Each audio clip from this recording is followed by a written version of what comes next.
तो नमस्कार दोस्तों, मैं आपका दोस्त एक बार फिर से आप सभी का स्वागत करता हूं आपके अपने यूट्यूब चैनल ब्राइट इन्वेस्टमेंट में। दोस्तों, इस चैनल में आज हम बात करने वाले हैं अक्षर कैम इंडिया लिमिटेड के बारे में। दोस्तों, इस कंपनी के स्टॉक में बायबैक ऑफर आ गया है और जैसा कि आपको पता है हम बायबैक को बहुत ही ज़्यादा इंपॉर्टेंट तवज्जो देके कवर करते हैं, क्योंकि यहाँ पे एक अच्छा प्रॉफिट बनाने का एक मौका मिलता है। दोस्तों, स्टॉक का प्राइस से मैं बात करें तो चल रहा है करीब 490 495 की रेंज में, और कंपनी ने अनाउंस कर दिया है 590 का बायबैक। तो इस वीडियो में हम आपको बताएंगे कि किस तरीके से आपको स्टॉक को रखना होगा, कब तक स्टॉक को रखना होगा और कैसे आप बायबैक का फ़ायदा उठा सकते हैं। सबसे पहले बात करें कंपनी के बारे में। कंपनी क्या काम करती है? दोस्तों, अक्षर कैम विनाइल सल्फोन बनाती है। अब आप मेरे से पूछेंगे कि जी विनाइल सल्फोन होता क्या है और किस तरीके से होता है, तो उसके सारी चीज़ों की जानकारी हम इसी वीडियो में देंगे। दोस्तों, विनाइल सल्फोन की सबसे बड़ी एक्सपोर्टर है अक्षर कैम इंडिया में, और ये चीज़ जो ये प्रोडक्ट है ये यूज़ होता है डाई या फिर टेक्सटाइल डाइज के लिए। मतलब जो हम कपड़े पहनते हैं, जो उसकी डाई होती है वो बनाने के लिए हम यूज़ करते हैं विनाइल सल्फोन। पेंट के रॉ मटेरियल में भी विनाइल सल्फोन यूज़ होता है।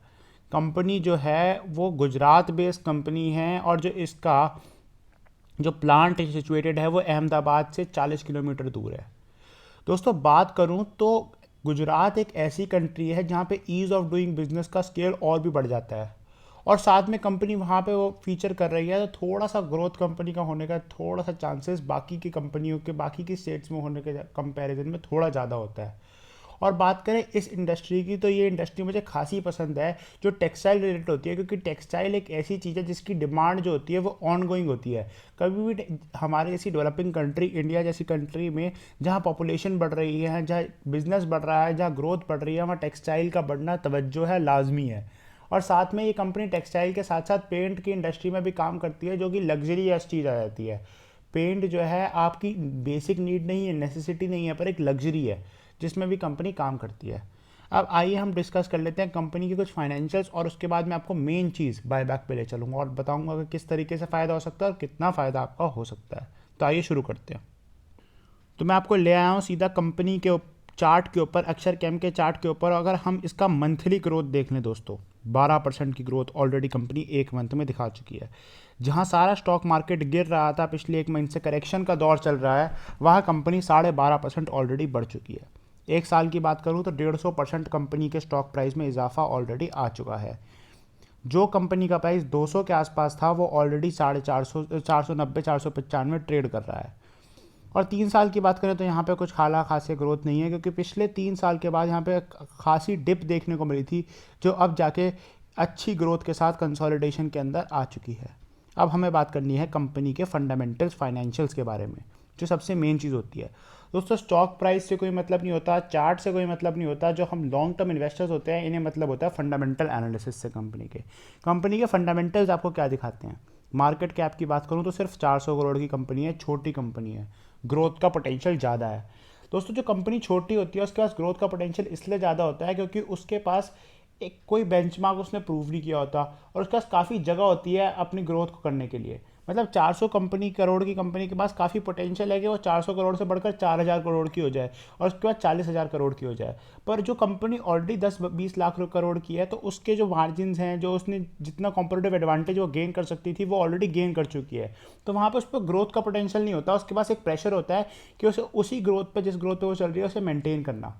पर उसकी मैनेजमेंट जो होती है वो एक्सपीरियंस होती है, ये अनएक्सपीरियंस मैनेजमेंट होती है, नए लोग होते हैं, और थोड़ा सा एंथुजियाज्म ज़्यादा होता है कंपैरेटिवली, और ग्रोथ का पोटेंशियल का चांसेस भी ज़्यादा होते हैं इनके पास। आगे बात करूँ पीई रेशो की, 23 की पीई रेशो है कंपनी की, और इंडस्ट्री पीई 27 है। दोस्तों, पीई रेशो का मतलब क्या होता है? ये प्राइस टू अर्निंग रेशो होती है, कि मतलब कंपनी का शेयर का प्राइस क्या चल रहा है, और उस एक पर्टिकुलर शेयर पे कंपनी के अर्निंग क्या है, तो उसको डिपिक्ट करती है।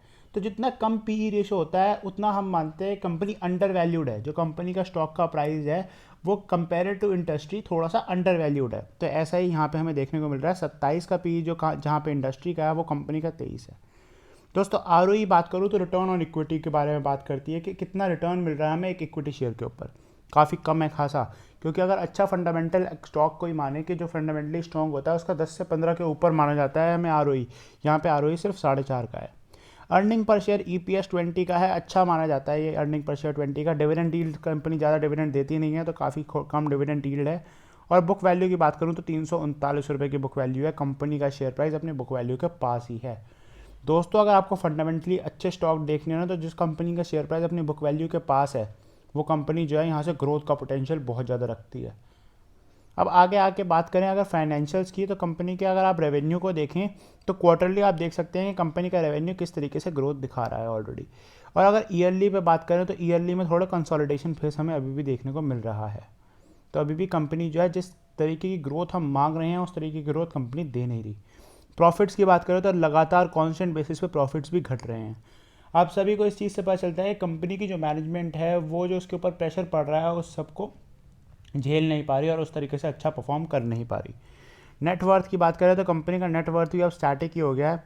अब आइए बात करते हैं मेन चीज़ की, क्या कि कंपनी का जो बायबैक का ऑफर आया है उस रिलेटेड हमें किस तरीके से पार्टिसिपेट करना और क्या फ़ायदा हमारा हो सकता है। तो कंपनी ने BSE के ऊपर एक नोटिस पोस्ट किया है और उसी नोटिस के ऊपर मैं आप सभी को ले आया हूँ। रेफरेंस है नोटिस का, buyback of equity shares of Aksharchem India limited. दोस्तों बात करूं तो सीधा सीधा इसमें दिख रहा है कि रिकॉर्ड डेट जो है फ्राइडे 12 नवंबर को कंपनी ने अपनी रिकॉर्ड डेट अनाउंस कर दी है। टू डिटरमाइन, अगर पर्पस बात करें तो to determine the enlightenment entitlement and names of equity share holder who shall be entitled to participate in the purpose offer for buyback of up to 1,69,491 fully paid equity shares. ठीक है ना। और 590 रुपये का price है। Company ने जो price announce किया है बायबैक का वो 590 रुपीज़ का प्राइस है, जो कि आप यहाँ पर देख सकते हैं।